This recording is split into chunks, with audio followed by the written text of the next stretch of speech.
Welcome. This is Seneco Live News Capsule. As global markets raise the bar on environmental compliance, Sri Lanka's corporate sector is feeling the heat. A new study on listed companies at the Colombo Stock Exchange reveals stark disparities in how environmental reporting is done, or in some cases, barely done at all. Researcher in the Nature, Climate and the Economy team at the Center for a Smart Future and Erasmus Mundus scholar Medini Igur discusses what needs to change fast on Kaleidoscope's news capsule. Why are corporate environmental disclosures gaining more momentum lately, and why is it important in this context? I think the reason why it's gaining so much momentum now is because there's a general shift globally towards sustainability, and also there's a sense of climate urgency.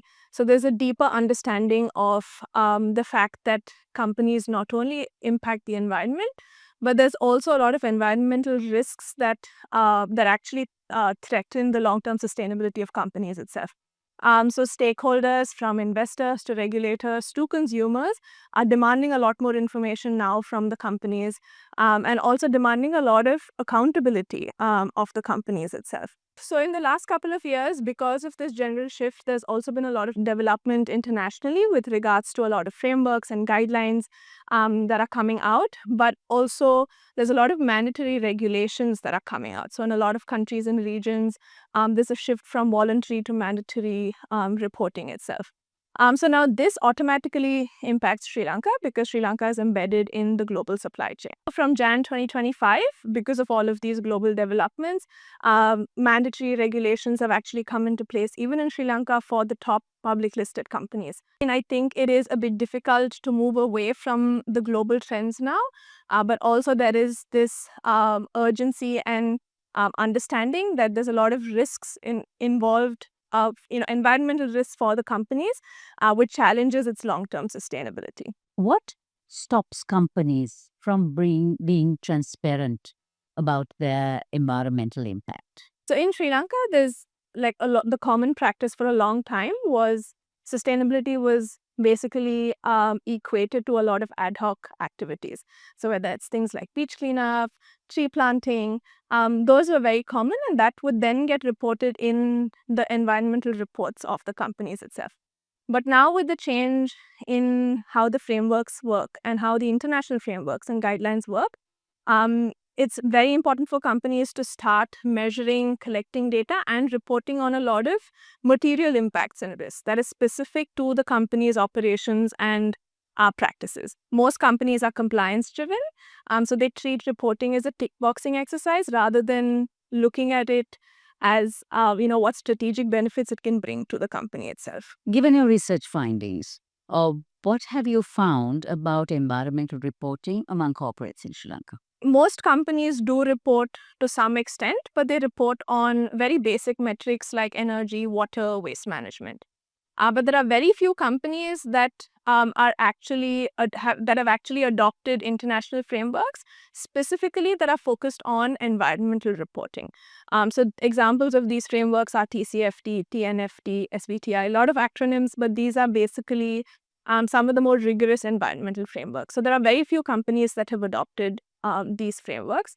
But like I said, now that, from Jan 2025, because it's become mandatory for top public listed companies, it will invariably drive a lot more adoption. But having said this, again, companies are very underprepared. That came across even in our research. So these frameworks are not like, you can't do it as financial reporting, or finance teams can't do it at the end of a financial year. It requires a lot of preparation, a lot of data collection and management. What does this say about corporate leadership and their views on sustainability? One common theme that came across was the intrinsic motivation of the top leadership and the management to drive sustainability within the companies. But again, on the other side, there have also been conversations where, there have been sustainability teams that still push the needle and they still advocate for what needs to be done. So I think it works two ways, but definitely without top management buy-in and without them being on board, none of the strategies and operations and sustainability initiatives permeate through the other levels of the company. So it's absolutely critical that top management is on board and they, to some extent, drive this change as well. What can we do at national level to make sure that environmental reporting sustainability is not just compliance driven, but it is actually part of a long-term vision? Currently, the Colombo Stock Exchange and accounting bodies like CA Sri Lanka do a really good job with standardization, particularly with implementing international frameworks to the Sri Lankan context. But having said this, focusing on large companies is not enough. A lot of the data that the large companies need actually gets fed into the system by smaller companies and SMEs. So this is where, Ministry of Environment, for example, can come in, where they focus on capacity building and training for the smaller companies. One of the recommendations in our report was also to, for the Ministry of Environment, was to actually come up with a simplified framework that these companies can use, which is in line with the international frameworks, but not as rigorous. So this would sort of drive a certain kind of data collection mechanism within the country itself, which is definitely very much required right now. But other than this, we can also take examples from some international, we can take inspiration from some international examples. So, we can have something like an annual reporting, sustainability reporting index. So Thailand does this really well. So the stock exchange, for example, can release this annual sustainability reporting index, and this would basically benchmark company performances against each other.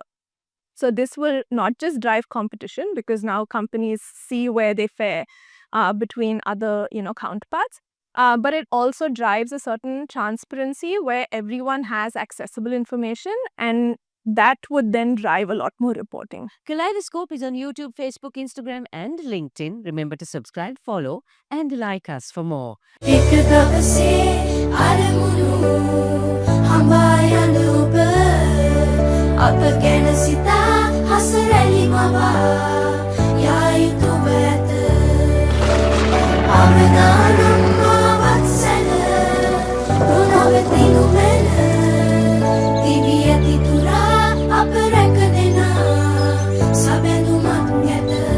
You focus on your goals. We will take care of the risks. Silico Life.